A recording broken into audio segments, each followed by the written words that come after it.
The Hog Sty is brought to you by TicketClub.com, your one-stop shop for live events nationwide. Whether you're looking for game, theater, or live performance tickets, don't sweat it. TicketClub.com has you covered. So make sure you're going there for all your live entertainment needs, and make sure you're clicking over to them from the banner at the top of thehogsty.com.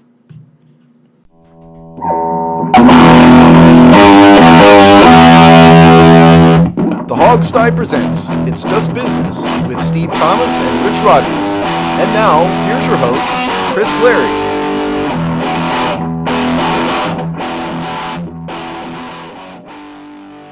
Hello and welcome to another episode of It's Just Business on the Hog Sty Network. This is the show where we talk about the dollars and cents of the sports industrial complex. I'm joined as always by Rich and Steve as we get ready to slice and dice this week's news. How you doing, gentlemen?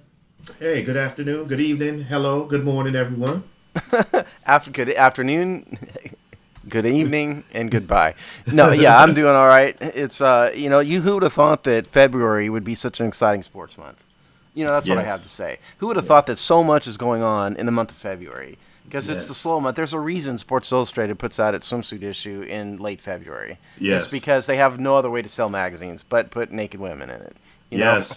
And I can also attest that I watched probably 1 minute and 47 seconds of the Olympics, of the Winter Olympics. I did see the guy that they thought looked like Andy Reid, though, in the curling, for the curling team. I didn't see any curling at all. I kept trying to watch it, but it was never on whenever I tried to turn it on. You know, I watched... Oh, go ahead.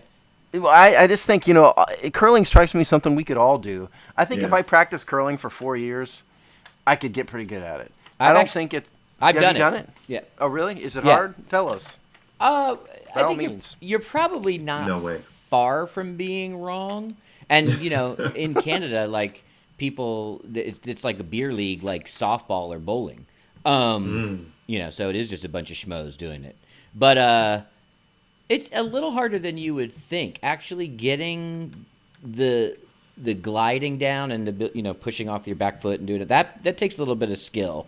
It definitely people sliding all over the ice trying it, but it's actually super fun. I just think if you got I don't know, Steph Curry out there, I think Steph would probably be pretty good at it immediately. This is a guy who has a lot of natural athletic ability, a natural coordination. I think I think it's the least difficult Olympic event, put it that way. I mean, it looks like you have to have a lot of leg strength, it seems like. No, it's shuffleboard on ice. Let's be honest. Okay. But all right. But I know we didn't come here to talk about curling, but I just said I watched a lot more Winter Olympics than you did, Rich. I tried to watch. I have found that I cannot watch figure skating.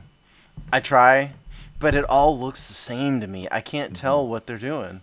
They all look like they all skate around and then they jump and then they spin and then they do it again. I can't tell if it's good, bad, or otherwise, so I lose interest. Now, I did watch a little bit of the what do you call it when you ski and then shoot something? Biathlon. Okay, yeah, that was pretty cool. Whoever dreamed that up, I don't know, but I mean, skiing, shooting, you can't go wrong with either of those two. I think it was hunters in Norway, basically. Yeah. And the Norwegians just like, they cleaned up. Yeah. Well, hey, they ravaged the world at one point. It's still in their DNA somewhere. That's true. They did ravage DNA. That's very true. They were skiing and shooting in a manner of speaking. That's right. It's not a firearm. In fact, most of Europe wishes they were just skiing and shooting probably at that point. All right, so we're going to move on from the hilarity of the Winter Olympics, although might not be a bad idea to follow up on some stuff we talked about in terms of the doping scandal. That might be one thing we put a tack in as we see how many OAR athletes get banned. I think we're now at 2. Russia cheats. Yeah. Details at 11. I think I set the 7 medals revoked in the next 6 months. And Steve, I think you took the over, so we'll see. We'll follow that bet. Yeah, I know the 6 month is what's going to. I don't doubt it's going to hit 7, but the 6 month thing is the tough bet. That's pretty quick. Well, we will monitor that for those playing along at home. But we're going to stay a little closer to home and talk about some football and basketball stories, of which there are many. First, Rich, we're going to talk about the NFL Players Survey that came out right around the Super Bowl, right? Somewhere around in there? It was late January, actually the week before the Super Bowl. Right, sort of at the league's year-end peak. Rich, why don't you give us a little bit of an introduction to that story, and we'll chat about it. Yeah, so the NFL put out a player survey, and they revealed the results around late January. What's interesting is, a lot of times the narrative is that the players hate the NFL, and it's the players against the owners and the players against Goodell, when actually the results of the survey showed the opposite. So, for example, 76% of players said that they feel respected by the owners that they play for, which is very interesting. The survey showed that the players' opinion of the owners outweigh their opinion of Roger Goodell, but the issues that they had with Roger Goodell are not what we think. 38% of the players said that health and the students, I'm thinking to work, the players' health and safety is the number one issue, with salaries not far behind. And there were some players that spoke out that said they're actually happy that the NFL is doing a lot more, doing more revelations about the effects of CTE, and at least they have a little bit more information. And some players seem to be content with, hey, we know what we signed up for. Now, yes, they say that now. But, you get guys, they retire, and, guys like Brett Favre, who's now talking about, he doesn't know, in a couple of years, he may not know who he is, and then wish the NFL would have done this. And there's no way Brett Favre was coming out of a football game because he was injured. But that's a whole nother topic. But all of that to say, I was very intrigued at the players' opinion of the owners. And 3/4 of players that were surveyed looked favorably upon the owners that they play for. I think it's like anything. It's really easy to say someone's a bad guy or a bad lady, from afar and in sort of a antiseptic sense. But I think generally speaking, you find most people are decent people once you get to know them and you're around them every day. And I can at least speak to one NFL owner. I mean, the NFL owner I was around and his staff, they were all decent people. He had, people of all, he had men, women, and people of different ethnicities on the staff. And, it was it was a normal office. It just happened to be, a billionaire was running the place. And he wasn't really running it at all. He was really never there ever, know. Yeah. And he left running the team on the day-to-day basis to other people. But it doesn't surprise me too much, because I think that most of these owners, other than the fact that they're rich and they love money, they're actually fairly decent people. I don't think you're going to find too many of them are overtly racist. Donald Sterling, NBA racist. Marge Schott, racist. No doubt. But I don't know if there's any of those type of people in the NFL, at least that I'm aware of. And I think, again, most of these folks, once you get to know them, are probably, other than the fact that they have a lot of money, are decent people. And I think that's what that reflects. So the owner of, like Paul Allen in Seattle, for example, Michael Bennett is at the forefront of the social protests. I've never heard him say word one bad about Paul Allen. It's probably because he knows Paul Allen personally, and he knows that Paul Allen's probably a decent guy. I think that's what's sort of going on here, in my opinion. This may be a little antiquated in today's climate, but reminded me of that classic saying that everyone hates Congress and loves their congressperson. It's a similar type of thing, right? Which, Steve, basically what you're saying is, when you have the kind of relationship, fiscal, emotional, gone through things together, know where your bread's buttered, all that good stuff, then it's a different take, than it is when you think about them as a faceless body, so to speak. So I think there's a little bit of that going on here on the survey. And also, let's be honest, like I'm reading a bunch of pull quotes. I mean, so there's also, while you're on the record comments about your manager are always different when you're in the job and when you're not in the job too. So, be interesting to poll once people are out of the league, kind of to your Brett Favre point. So that didn't really surprise me that they had a sort of colloquial, localized respect and like for their organization and those who run it. Well, and also this is partly this question is sort of geared towards the Bob McNair issue, with the Texans from, mid-season, I guess, when he said something to the effect of, you can't let the inmates run the prison, I think is what he said. Yeah. Because he said a prison and not asylum, and the typical quote was not let inmates run the asylum. But, something like that, I mean, to me, it's just, an old man spouting sayings, And, I didn't see anything in that poll specifically from Texans players, but my guess would be that most Texans players probably think McNair is a decent enough owner. Mm-hmm. I mean, I think that, I can speak to, no one, the fascinating thing though, is that we're all left to speculate on what actually happens behind closed doors. And none of us really know. I mean, Steve, you spent some time, in the NFL, I guess, inner circle, but I don't know. I mean, you just hear what you're left to speculate on.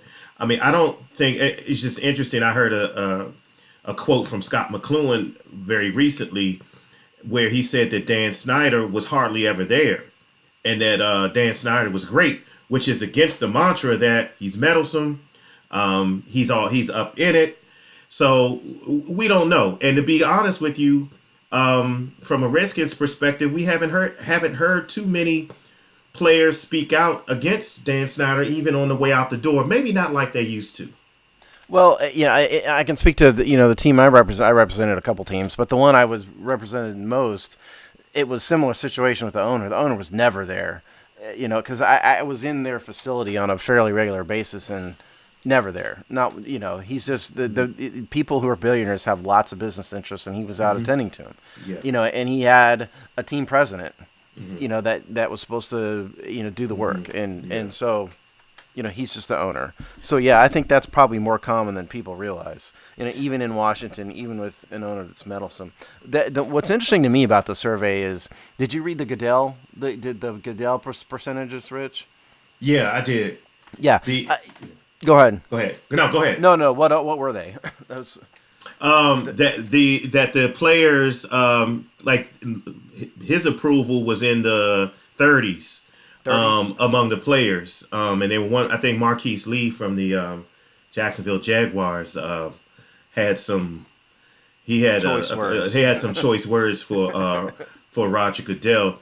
And I thought that was interesting. I also thought what was interesting in the climate of the whole social justice piece, the survey said the players felt like social justice issues were third on the list, which you wouldn't know that from all the hoopla and the anthem protests and things like that. So I thought also it was a small sample size. I think under 100 players, actually. I think only 93 players responded. So you can take that for what it's worth.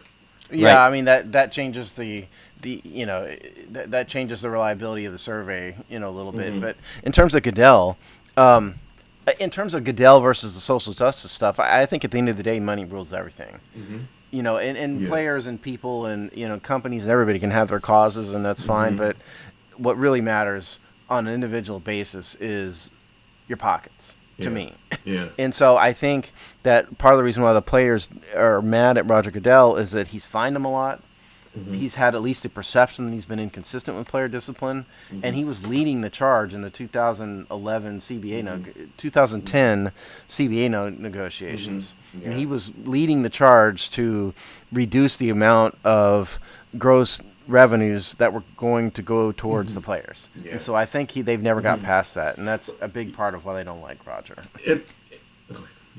So just looking at some of the poll details, so USA Today, they polled 108 players. Oh, 108, okay. I know it's a small sample size. 95 chose to answer that question. So that, and so USA Today must have had some scientific reason why 108 was enough of a representative sample. I'm not enough of a stats nerd or a pollster to make an opinion about whether that's true or not. But those are the details. One of my favorite pull quotes was, or I think is pretty telling, is the Jaguars are chatty Cathys, but Paul Palsnewski, I can never say it. I can never say his name. Sorry, Paul.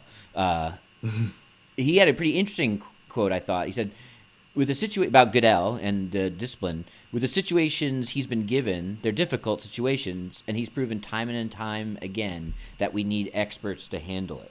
And so I think that that's an interesting read between the lines a little bit, is that they don't feel like there is true knowledge or impartiality that comes from the league office, and it's almost the sign of a bargaining chip that is there a way to have a more impartial judge and jury system in the league office that the players actually can respect and things have at least their concerns at the table when those decisions are made, and not just the sort of, the will of Goodell. I think that's a great point, and I've never understood, and I never understood why Goodell feels that he has to take all of those arrows or those bullets, for lack of a better term, where because he's judge, jury, and executioner, he puts himself he puts himself in the direct line of fire. He could easily have an impartial entity where he doesn't necessarily have to take that hit all of the time. And I don't think I don't think that he will ever be seen in a better light. I mean, I just don't see it because I just think he needs he does need an impartial entity to step in. I think. Well, the CBA allows the commissioner to delegate responsibility for the discipline to other people in most cases, and he has Troy Vincent doing it, and then there's one other guy, name's escaping me right now, who are sort of the front line person, and then the appeal is to Goodell. That's for most of the stuff. That's how it works. And a lot of these like minor fines, it's pretty much a schedule. I mean, they send out, the NFL sends out a thing every year that says, if you wear the wrong socks, it's $1,000 fine. For the minor stuff, the drug policy's written, the domestic violence policy's written, the performance-enhancing drug policy's written. So the NFL has gotten better. Now, I don't know how you go about having a truly impartial panel with this stuff without NFL front office influence. And I don't know why you'd want that, because it's like any other company. Any other company, private business, is going to discipline their people how they see fit. And if you don't like it, you can always leave the company. I don't know why the NFL ought to be any different. Why isn't the NFL front office in charge? I said that poorly. Why shouldn't the NFL front office be in charge of discipline when it's their business and their process? Well, in my organization that I work for, you don't get to appeal to the superintendent of schools. There are hearing officers that their job is to be impartial, and you appeal to them, and they interpret all negotiated agreements, policies, and whether they've been followed and whether that person has been treated fairly. Now I've forgotten. So tell me, do you work for the DC school system or Maryland? I work for Maryland now, but I was in DC. I thought you were. Yeah. I mean, I was a part of it. It's funny. A couple of months ago, I was involved in a high level grievance that someone filed against me, and there was a hearing officer, and that person had their union people, and I had, our attorneys on our side, and it was just an interpretation of the negotiated agreement, policy, and then a decision was made. Well, here's where I'm going. Where I was going with that was, if you file enough appeals, is it eventually going to end up on the desk of the county commissioner? Mm-hmm. Okay. Mm-mm. So no, it never will. No. Well, I can't say never. It depends on what it is. It could, if it's something that could eventually, could it damage the reputation of the agency? Yes. Okay. I just don't understand. I guess I don't agree with the thought that the NFL should just surrender discipline. as sort of a conceptual construct. I don't really agree with that. I know a lot of the players want that. The survey reflected that. But were I an NFL owner, I think my answer would be tough cookies, because we own this league. You don't own this league. These are our rules that are in some cases collectively bargained, yes. But at the end of the day, this is our thing, and you guys are employees, and we're going to keep discipline in-house. That would be my attitude towards it, which possibly is attitudes like mine are probably why the relationship is bad. But but that's how I would approach it. And so on that respect, I get the players' issues with Goodell being inconsistent, with the policies being inconsistent perhaps. I understand, because it definitely has been that. But I I wouldn't go along with the idea of let's just hire a panel or send it to like a mediator or something like that. I don't think I would ever get behind that if I were in the NFL front office. No, I would probably agree that they won't and do have that right. And there's a difference between, a privately held thing like a sports league and a city agency. A governmental, yeah. Well, you're a county agency, not a city. But still public. It's still public. Yeah, that's exactly right. I mean, there's state law involved with that. There's all sorts of things. Where the NFL is just a business. I think. Go ahead. I'm sorry, Chris. Go ahead. No, go ahead. I was going to shoot to something else. Somebody please talk, for God's sake. I'm sorry. I think it's just interesting that it would be an easy cosmetic thing to put together a kangaroo court of experts around him and deflect that. So I think the smart tactician in the league office would throw them a few ceremonial bones in the next collective bargaining agreement and really change nothing about how things operate. Yeah, well, it's funny when you talk about the collective bargaining agreement negotiations, because right now the players can talk a good game about this, but the real question is this going to matter this much when you're talking money versus discipline? Because these discipline issues affect, I don't know what the percentage is, some small percentage of NFL players. The money affects everybody. And so are they really willing, to give, you got to give. And are the players really willing to give up other things to get the NFL to budge on discipline, when the other things might be money, which apply to, in effect, a whole lot more people than just the discipline issues. I mean, do they really want to go to war for Pac-Man Jones? And people like Pac-Man Jones? I think I suspect there's a large faction of NFL players, and that's a great point that you bring up, because I think it's relevant in all areas is that players generally want to keep the league clean and really want to protect the image. I mean, you're talking about a few knuckleheads. They're not going to say it publicly. They're not going to come out on the news on an interview and say, they need to do something about Pac-Man Jones. But I think that's a very interesting point. Yeah, because London Fletcher may support Pac-Man Jones, but I mean, upstanding citizen like London Fletcher, I mean, I don't know. I'm losing my train of thought here, but I think you're exactly right. I think at the end of the day, these guys who are beating their wives, getting DUIs, getting caught with drugs, it's a small percentage of knuckleheads, like you said. And the London Fletchers of the world, who are the clean-cut, outstanding, citizens, aren't really going to want to go to bat for them if it means giving up other things that can affect a wider swath of players. That's what I was trying to say, and I said it poorly.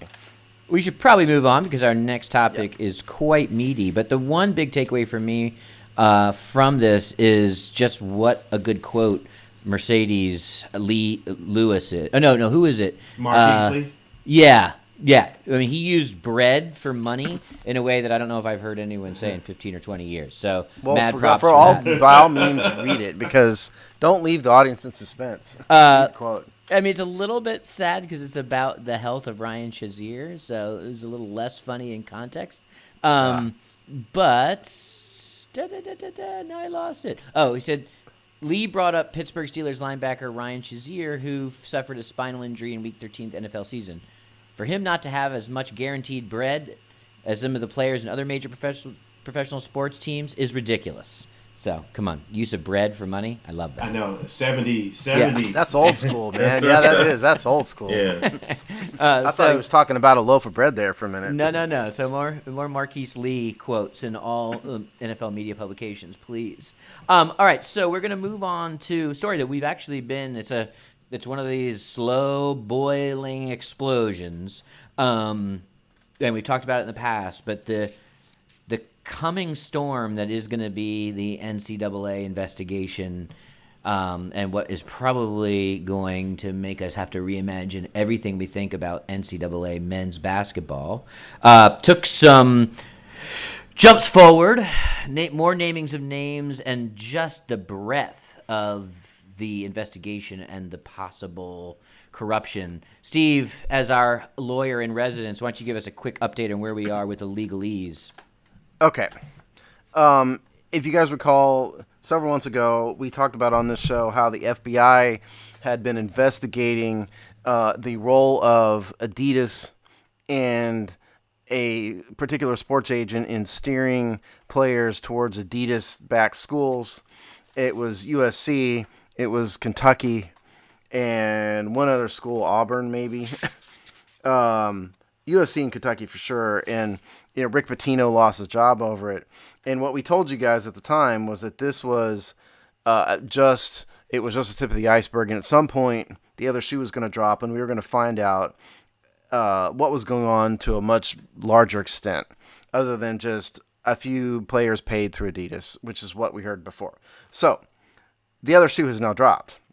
What has happened is that Yahoo Sports disclosed hundreds of pages of documents that the FBI got through warrants from this sports agency, ASM Sports.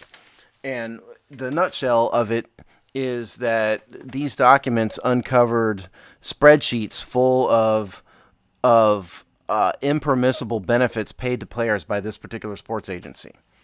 And we're talking about high school kids, we're talking about college kids, both. And it ranged anything from tens of thousands of dollars in loans to Longhorn Steakhouse lunches, which is definitively far more minor. And we're talking about most of the major players in college basketball: Duke, Kentucky, Texas, Notre Dame, Vanderbilt, Virginia, Iowa State, Michigan State, Xavier, South Carolina, Utah, USC, and others. Duke, if I didn't say Duke.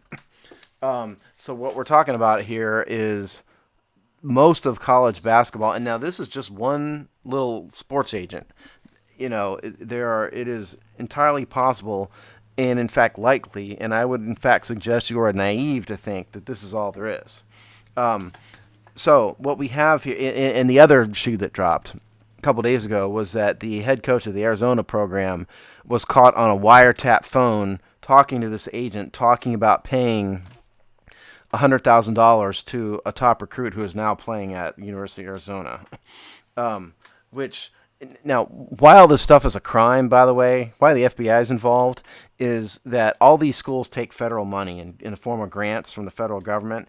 And so now what you're talking about is in loose terms, bribing federal officials and trying to influence federally backed programs, and that's a crime. And so it goes, now you're talking about fraud, bribery of federal officials, and all sorts of things. It goes on and on. Money laundering. So the question is, really, to me, now that we've seen this and we know it's going to get bigger, March Madness is about to start in like 10 days. Is anything going to happen before March Madness, or are we going to see the old NCAA song and dance, tap, tap, shuffle, there's nothing wrong here, trust us, everything's okay, we'll investigate in our due time, only we'll be sure we'll be sure we don't get our investigation done before the end of April. So that's the big question to me, is what's going to happen, and I have zero faith that the NCAA is going to do anything whatsoever. Thoughts? Well, if we're talking about waiting for shoes to drop, we must be talking about a track star octopus, because I think there are more shoes to come. Yeah, it wasn't just a shoe. It's a whole lot of shoes. Because, again, I got to emphasize here, all of these schools I just mentioned, and to be fair, again, some like Duke and Alabama weren't. The players at Duke and Alabama were not involved in tens of thousands of dollars. They were lunches and dinners, which is decidedly less than paying somebody $100,000 to go to Arizona. So there's a line here. But this is just one little sports agency that caused all these problems. You guys don't be naive and think that that's all this is. Again, to me, so the big picture is twofold. One, the NCAA made their own rules. These are the rules the NCAA created. About what you can and can't get, and can you loan money, can you get benefits? The NCAA created this. Are they going to do anything to enforce their own rules? Number one, and number two is, should these be rules in the first place? Well, should we even have these rules? Well, I think if you look at the totality of what has happened in the NCAA it's been going on for decades. But lately, it just seems like things have been getting a little bit more. I don't think the NCAA is going to. They're not a Teflon Don, for lack of a better term. I mean, you look at the rising number of incidents around sexual assaults on campus, allegations by players to students and co-eds. Gymnastics. The gymnastics. I think the NCAA, as it is currently constructed, days are numbered. I can see congressional hearings on this, and normally I'm wondering, why is Congress involved? But this thing is so deep and is such a monster that I don't see how it could survive even with money. Coupled with the fact that you're talking about large amounts of money, and it's one thing after another, after another, after another. Well, okay, I totally agree with you. There's going to be congressional hearings, and people need to understand that the NCAA is chartered by Congress. Okay, this is not a private organization that a bunch of people just dreamed up and decided to form the NCAA and convince a bunch of athletic departments to go along with it. This is an entity that is chartered by Congress, okay? And so Congress has every right to step in and look at all this stuff. My question really is, I, at least speaking for myself, I have no faith that the NCAA is going to do anything, because I think at the end of the day, what the NCAA wants to do is to turn their head, pretend like this never happened, because if they do the right thing, to me the right thing is to redline all these players and not let them play in the tournament. And all these schools, get rid of all of them, for the tournament. Suspend all of them pending the investigation. But we all know that's never going to happen in this thing, because the NCAA is more about money than anything else. And if you want to be truthful about it, what I think the NCAA really is an entity that is making a lot of people rich on the backs of the efforts and work of student athletes who get zero, who get not one dime out of this legally. And what it's doing is making a bunch of schools rich. It's giving a bunch of people jobs in athletic departments, and it's making a fortune for a lot of people, except the very people who are doing the actual work. I'm gonna say this, and I know I keep going back to this, but if the NCAA is not going to do anything with teeth, I'm about Penn State, Baylor, and Michigan State. They're not going to do a darn thing about this. Because here's the other point.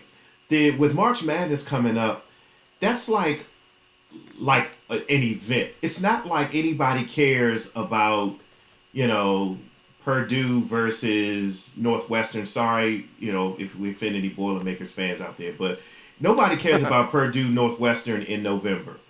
Everybody likes March Madness. It's people run around with their sweatshirts and sit in bars and get drunk with their some people do with their alumni and friends and things like that. So this is more than just a series of basketball games. It's a multi-billion-dollar industry. Yes, is what it is. Yes, it's a multi-billion-dollar industry for sure. I think one thing you could say is that if these players were able to make some money, then the likelihood and necessity of players getting $10,000 loans from agents goes down, right? Because if they make money, they don't need to borrow money. That's one way to look at it. But people need to understand one thing about this. It sounds really easy to just say, yeah, let's pay the players. But in reality, there's a whole lot of federal laws that govern this. Title IX, which is the primary federal directive on equality in college athletics, gender equality in college athletics. Title IX requires that you spend the same amount of money on everybody. Okay, that means you can't go pay the Clemson football team, or the Alabama football team a fortune, and then pay the women's swim team nothing. That's against the law. And so that Title IX will not allow that. And so it's not nearly as easy to solve the problem as one might think. In terms of paying players. One thing interesting, well, yeah, I mean, first of all, I think this scandal has potential to lay waste to the whole system of college athletics if it gets as big as it looks like it could. And then, of course, nothing is going to happen for this year's March Madness, and it'll be singing that Shining Moment or whatever that stupid song is for 4 straight weeks. And Luther Vandross will be playing, yes, no matter what. Yeah. So that should be all status quo. One interesting piece to me about all of this, that now is just jumped right out of my head. Keep thinking.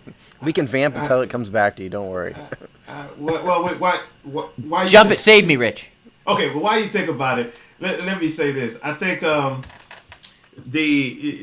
it just popped out of my head. Just ideas Aren't we great? Okay, look, in and out of our heads. Here's the thing, okay? Like I said before, ultimately the NCAA really doesn't care about these rules. All of this whole system is designed to make money, first, foremost. And anything that will get in the way of that goal is not wanted. And this is why the NCAA does the bare minimum. First of all, they're terrible investigators. The FBI has been doing this without anybody knowing it for years, this investigation, and the NCAA didn't know anything about it. But my point here is that the NCAA looks the other way and gives slaps on the wrist to programs like Penn State, as you mentioned, Rich, Michigan State and Baylor, and in this case, Kentucky and Duke. They want to do. People have to understand.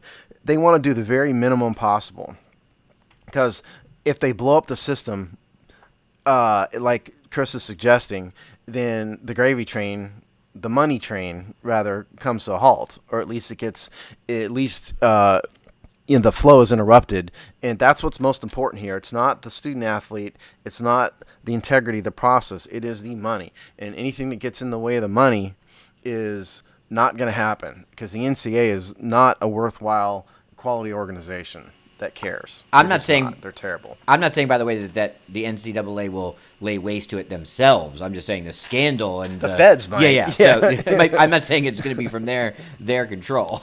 Important and that's an important distinction. I don't think that paying players. I understand it, and to some degree, I agree, but I don't think it's going to solve the problem, because I think the money will never be enough. Once you open the floodgates of paying whatever, someone's going to want to pay more, because this is the society that we live in. If you say, okay, I'm going to give you $20,000 for your 4 years of service or your 3 years of playing, then someone will pay more. So I don't think that it sounds good, and I think that's a step, but I don't think that that's going to solve the problem, because it will never be enough. Well, the other thing is about the paying the players is that the NCAA itself is reluctant to do it, because what are they getting out of it? All that is doing is taking money out of the pockets of its member schools for no real reason. They already have the labor now, as it is for free. All it is for scholarship money now. And the idea of paying players anything is just, it's taking money out of the pockets of the schools for no reason. And again, I have to emphasize one more time, it can't be done under Title IX of the U.S. Code without a whole lot of difficulty because they would have to figure out how to pay the women's volleyball team in a manner commensurate of the football team, and we all know that's essentially not possible. I remember what I was going to say. It was going back to a point you had a few minutes ago, Steve, and that a lot of these rule violations are self-imposed NCAA rules. Yeah. And so partly you can blame the NCAA for many, many things here, but one thing I think they're to blame is never modernizing or even taking a critical look at how ridiculously Byzantine their rule systems here are and how out of step with reality. And it could be a preemptive move that they won't make, but you could say we're going to go and reform many of our rules, things like the players' lunches and all of these, like you can't have a summer job. There are so many ridiculous rules about what players can and can't do and recruiters can and can't do that are just so antiquated about how the world actually works, and that then are a slippery slope. And then if it's that easy to break those, then it's easier to break others down the line. So they have no one to blame but themselves on many fronts, but that's one where never taking a hard look at their own rule system around these things and how silly it was to run afoul of NCAA rules and how antiquated they were. A proactive move would be go and taking a look at some of those and modernizing them. Like, I don't have a problem with, like, the coach taking a player out for lunch. Right. Or taking a player out. Maybe he wants to do that. Maybe it's his way of connecting with the guy. Maybe the guy needs a meal. For whatever reason, I don't have a problem with there needs to be some sort of de minimis, value on these kind of things. And there are different rules if it's under $200. But I think that's the kind of thing that there needs to be not be any de minimis. It needs to be okay. If a coach or the athletic director wants to, provide a meal for somebody, for example, I have no problem with it. The other issue that I think we need to talk about here is agents. When should the agents be allowed to approach basketball and football players? Because it's a little different for baseball, and it's a little different for hockey. Baseball, you can be drafted out of high school and go straight into the minor leagues and have agents.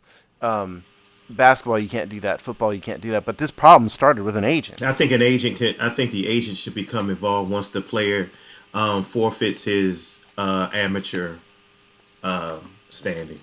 And that's the rule that is now. Mm-hmm. And I agree with you. I think that's the right thing because you don't want a bunch of sleazy shark agents, hovering legally around, the USC football team, right? Or whatever. That's a bad idea. I think somebody needs to do a better job of keeping these agents away from these programs. How to do that, search me. But that's a big part of the problem. And it's interesting. I've heard some chatter about the NBA looking to possibly do away with the one and done rule. And I think they need to pump the brakes on that a little bit because they don't want the floodgates of these, players that have been taking money and thus could be found ineligible, all trying to flood the NBA draft or NBA camps. So that's another piece of it. It's funny you say that because I heard Mark Spears on ESPN Radio recently. It was Monday night, this past Monday night, for those of you who are listening to this. He was talking about that very rule and made an interesting point to say that players out of high school can actually go play in the D League, which is now called the G League for the Gatorade League, straight out of high school. They just can't go into the NBA itself, and they can't be called up from the G League into the NBA until after their first year. So that is an option that's available to players if they want to go make money instead of playing in a college setting. They can go to the G League. And the other thing, we haven't had an As the Ball family turns thing in a while. Thank God. But LeVar Ball is trying to form another independent league for players like that too. Whether he gets it off the ground, who knows? But he's trying to do that. My guess is that the NBA would just crush it like a bug, if it ever did get off the ground. But point is, that's an option to these people, but they make very little money in the G League, but it's something for those who want or need to do that. Well, we're really looking at, one thing that we may have to look right into the face of is, is it sustainable? Is it moral? Is it practical to have at colleges and universities basically be underwriting minor league sports programs, as feeders to the NBA and to the NFL. We have two major sports leagues that do it in a very different way with Major League Baseball and the NHL. So we know that it can work. I know there's differences in all those sports, but it's not like we see other major sports leagues that do not need a university underwritten, college subsidized minor league system for its pro sports. And, does this signify, are we finally coming to an end of that kind of system where you need to have college athletics this deeply linked to the success of the pro sports league? I think college athletics has gotten ridiculous anyway. It seems to me that if you have football players or basketball players or baseball players who otherwise couldn't even be admitted to the university and couldn't come close to fulfilling the academic requirements of the university, and they have tutors and they have people doing the work for them, they're not really students. That's true. They're not really students, and why do we have them? The original point of college athletics was to help develop the hearts, minds, and spirits and bodies of the students, in conjunction with obtaining a college education, and that's the farthest thing from what, at a minimum, football and basketball is. And I think it's really it's to the point where it's a separate entity and a separate business from the university. And some small part of me at least says they ought to just get rid of the whole system entirely. Yeah, I agree. I mean, you make a great point that a lot of these guys wouldn't be able to, there was a big stink when John Thompson got Allen Iverson out of jail to attend Georgetown. And there were a lot of people that, really called him out and said there's no way Allen Iverson would be able to get into Georgetown just based on academic requirements alone. And that's a whole nother debate, because it's all about money.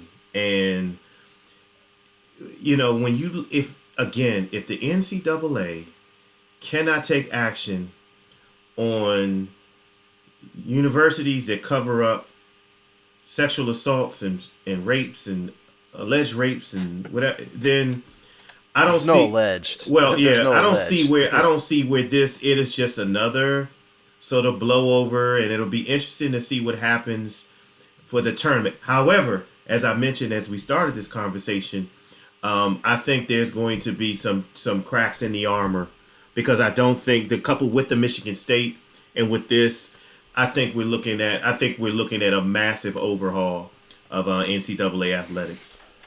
Well, the difference here is, of course, that the feds are involved and people are going to get indicted. Yeah. That's the difference. And so they can't, if college coaches or agents get indicted, that raises the stakes a little bit. Certainly the NCAA will do as little as they possibly can. Sorry, Chris, I interrupted you. Yeah, this might be a little controversial. I actually don't see Baylor, Michigan State, Penn State as great harbingers for what the NCAA will do here, simply because this kind of scandal, this kind of corruption is at the core of their business model, where those other things are morally reprehensible, but it's much easier to sequester on the side. So I don't necessarily, while I agree with both of you that it's abhorrent and it shows weak-kneed NCAA, I don't think we should see that as a harbinger of whether they're going to act or not, simply because will be such a threat to their business model where those things aren't at its core. Mm-hmm. Yeah. At its core, but the result would have been the same, because I think the three of us I shouldn't speak for you guys. I think Penn State, Baylor, and Michigan State all should have gotten the death penalty, but it just didn't happen because there's too much money involved. Those are all big name, big money programs, so it's not going to happen. And ultimately the money was more important than the kids and the rape victims. Yeah, no, I don't. Sad to say. I'm not disagreeing with that. I agree. I'm just saying, I just think, seeing how they handle this and how much more direct hit their entire model will be if they don't address this in some way. The only wild card is the feds, to me. If the federal government and the FBI and the Justice Department were involved, it would be business as normal. They would, fine some schools, take away some scholarships, and everybody go on their way. But because the FBI is involved, we're going to have to see sort of where the investigation shakes out. But could you imagine in any other major sport, and let's just call college basketball and men's college basketball and college football major sports, and here I'm thinking even broader the United States, so all the 19,000 soccer leagues and all of that. If you had a major sport, I mean, Steve, think about that list that you read. I mean, those are the Dallas Cowboys, the San Francisco Giants, the LA Dodgers, the LA Lakers of college basketball, right? And Yes. quadrupled. If you think of any other major sport that's going to see 20 to 25 of its major brands, sports teams, legacies take that kind of hit, we will never have seen that in any sport. It's a very good point. Yeah. You're absolutely right. Yep. You forgot to say Maryland, just for all the locals out there. They're on the list. Oh, yeah, I did. Sorry, I missed Diamond- Maryland. Yeah, Diamond Maryland Stone. was on the list. Diamond Stone. For those of you who are Maryland grads listening to this, you people have not escaped. Maryland is a part of the controversy. So, sorry. Sorry to say. So, I mean, look, we could go on and on about this. The bottom line is we're going to have to see what happens. And for those of you who are waiting on the NCAA to act, don't be foolish. The NCAA is not going to act in a manner that will get in the way of the gravy train that is the NCAA March Madness tournament that starts in about a week and a half. So if you're expecting something, at most what we will hear from the NCAA is most likely we are investigating, and we'll let everybody know the results of the investigation, and they will make sure that this investigation does not end before the end of April. And you guys can't see me, but I am bald. And I will have hair before the NCAA does anything on this. And I cannot grow any because of genetics. So my point is I'll still be bald while we're waiting for the NCAA to do something about this. A good way to end the topic. Yes. Well, actually, which is baldness. let's get out on this, as we're right about time anyway. Let's bring it to the personal. Since you're right, Steve, March Madness is upon us. I think probably some smaller conference tournaments probably kick off this weekend, I would guess. Yeah, I think so, yeah. Is this going to tarnish your enjoyment of March Madness here in 2018? Because that's where the bigger piece becomes personal. And are we part of the problem or part of the solution? You mean knowing that whoever wins the tournament and cuts down the nets is going to get their championship taken away in 6 months? Sure, it tarnishes it for me. It absolutely does. For me, it's more because maybe it's because I didn't go to I went to a division at the time when I was there. It was a Division III school, but I do have school pride, and if my school was in the tournament, I'm gonna be honest, I wouldn't care. I mean, I would care about the sexual stuff, but not, a couple of steak dinners, long as my school's in it. But I also look at it as a social event. It won't tarnish. I have some really good close friends that went to Syracuse, and they get together at the same bar that every year, and it's just good fun, and so no, it won't. Fair enough. I've been able to compartmentalize sort of my critique of college athletics for many, many decades now, and enjoy both football and basketball. And I was kind of preparing to compartmentalize that and get excited because I do love March Madness, I have to say. And I have a lot of traditions and social things that go back decades. But I do think it's gonna dampen my enthusiasm and excitement and being part of that kind of cultural wave, which is a shame because it's actually March Madness is a fun time. It's one of those things that is a bit of a uniter. It is a little bit like the Olympics or a little bit like Super Bowl time, right? It is one of those times where sports transcends simple fandom and becomes a cultural event. Did you play ball at Kentucky? Did you play ball at Kentucky, Chris? Were you a high level recruit? It was that it was my ethics that made me turn down the Outback Steakhouse Bloomin' Onion that ruined my basketball career. I for one took the money. I must say. It was you blew your knee out your sophomore year. We understand, Steve. Yeah, it wasn't a lack of talent. It was my old knee. I did serve that was the Lefty problem. Drizel's James Madison Dukes their game day meals for 2 years. Okay. That's about as close as I got.